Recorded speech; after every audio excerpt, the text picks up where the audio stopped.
Kalau anak mudanya sudah dirusak, anak mudanya tidak paham lagi Pancasila, tidak tahu lagi nilai-nilai kebangsaan, maka selesailah itu yang bernama Indonesia yang terdiri dari berapa ribu pulau itu.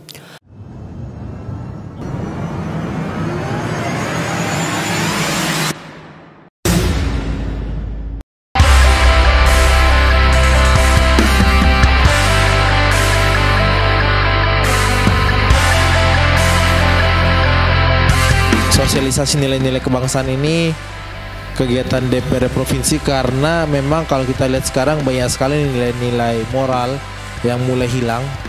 Saya tidak bilang itu hilang secara keseluruhan, tapi kalau saya bilang mulai memudar.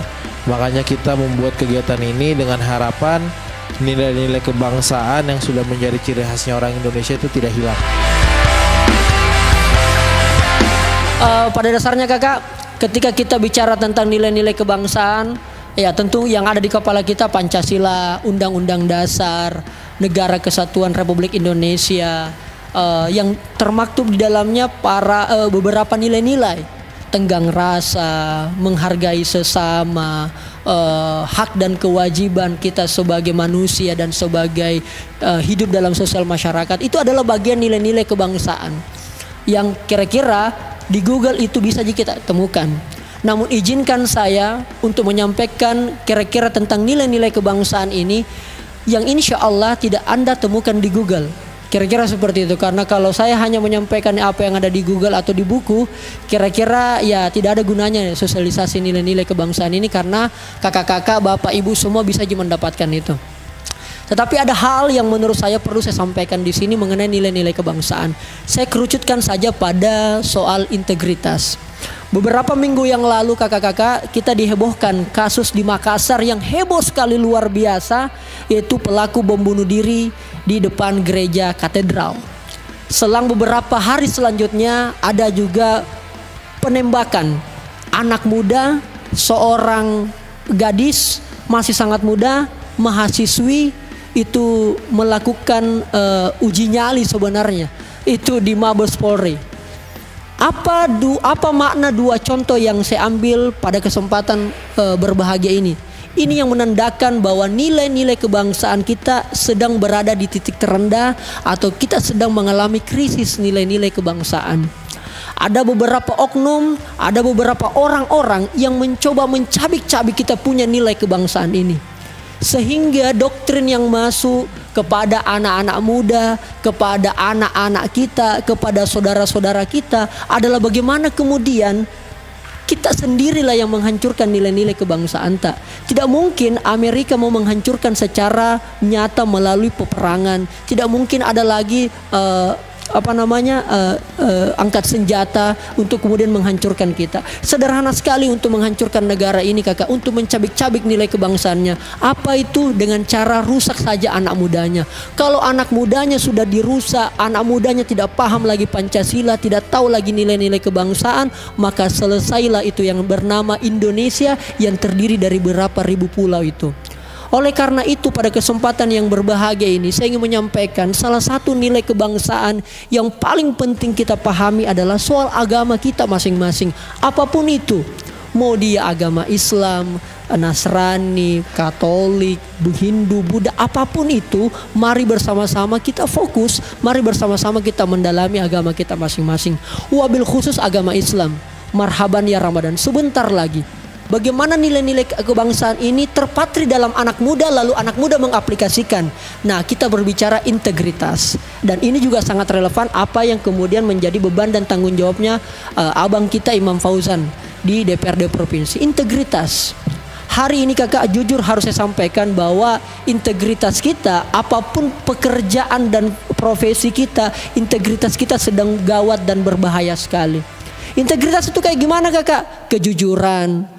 Kalau di Bugis ya lempu, warani, geteng dan seterusnya. Itu kan sebenarnya sudah selesai dalam metode dan filosofi kepemimpinan orang Bugis Makassar. Jadi sebelum ada nilai-nilai kebangsaan ini sudah selesai itu, integritas itu di budaya kita. Di Makassar, di Bugis itu sudah selesai, Toraja Mandar itu sudah selesai. Jadi integritas itu kakak adalah bagian daripada pendukung nilai-nilai kebangsaan. Integritas itu kakak Rizal di mana kita peroleh? Kita perolehnya dari hati dan pikiran kita.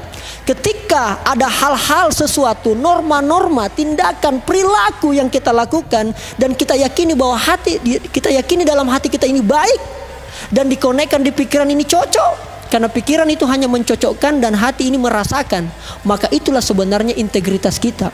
Bersumbernya dari sini. Dan ketika jujur, berani, konsisten, kreatif, mandiri, sudah kita aplikasikan nilai-nilai integritas itu, maka itulah yang disebut dengan budaya. Oleh karena itu kakak, momentum nilai-nilai kebangsaan ini, mari kita kembali lihat.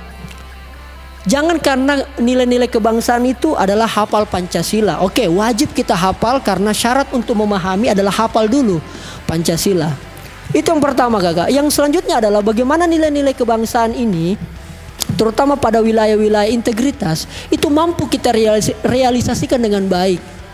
Jadi teman-teman sekalian, kalau kemudian pada saat kita lihat ada orang jatuh dari kendaraan, respon kita rata-rata ada dua, ya toh, mengulurkan tangan atau bertepuk tangan. Kan rata-rata begitu jika kak. Tepuk tangan ini saya simbolkan ya biasa orang kan ketawa lucu atau apa, jarang kok mate kok, masih mau kok. Kira-kira kan begitu kakak. Tapi ketika kita mengulurkan tangan, berarti kita sedang mempraktekkan nilai-nilai kebangsaan sebenarnya. Kakak, Jepang itu kakak hampir dipastikan tidak punya agama. Saya tidak pernah ke Jepang, tapi alhamdulillah saya pelajari betul itu budaya Jepang karena hampir beberapa guru besar saya di Unhas waktu itu ketika saya tanya, karena saya orang Fakultas Ilmu Budaya, Prof, Pak Doktor, kalau saya bertanya sebagai seorang mahasiswa, budaya apa yang bisa menjadi percontohan negara ini? Walaupun negara ini punya kekayaan budaya yang luar biasa dan kita dijadikan percontohan, tapi kita dijadikan percontohan karena kuantiti. Karena banyaknya budaya sehingga kita dijadikan percontohan. Makanya wisata kita menarik. Ada wisata budaya, wisata sejarah, wisata religi. Terbagi lagi wisata pantai, wisata gunung dan seterusnya. Tapi budaya kita kakak hanya dijadikan sebagai contoh karena jumlahnya yang banyak dan beragam sehingga turis mau ke sini. Tapi ketika kita berbicara nilai, hampir semua guru besar, profesor saya tanya, semuanya menjawab Jepang. Tirulah Jepang. Kenapa ketika bom Hiroshima dan Nagasaki meledak, apa yang pertama Perdana Menterinya tanyakan atau pemerintah yang tanyakan, masih ada guru-guru? Masih ada. Kalau masih ada guru-guru, mari. Karena dia fokus pengembangan sumber daya manusia dan dia fokus pada kebudayaan.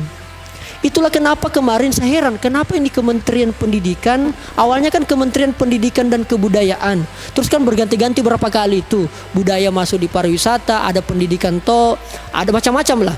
Tetapi yang ingin saya sampaikan pada kesempatan ini, Jepang itu tidak memiliki agama. Tetapi yang menurut salah satu profesor saya bilang bahwa tetapi Jepanglah yang mengamalkan nilai-nilai Pancasila.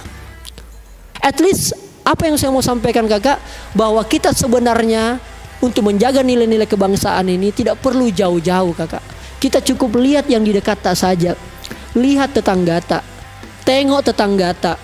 Kalau ternyata bau sayur tak masih terasa di tetangga tak dan tetangga tak sedang tidak bisa menikmati sayur, lalu sayur itu kita bagi ke tetangga tak, sejatinya kita sedang mengamalkan nilai-nilai kebangsaan yang sejati. Kita sebagai masyarakat hanya bisa mempermodalkan satu, kesadaran. Kalau baik, baik kita ikuti. Kalau tidak baik, dikasih tahu ki. Momentum ini Imam Fauzan sedang melaksanakan itu. Dia mencoba mengasih tahu kita, sedang memberitahu dan mengingatkan kita semua yang ada di sini, termasuk yang sedang berbicara, bahwa besok ada nilai-nilai yang mungkin kita lupa dan bisa kembali diingatkan satu sama lain.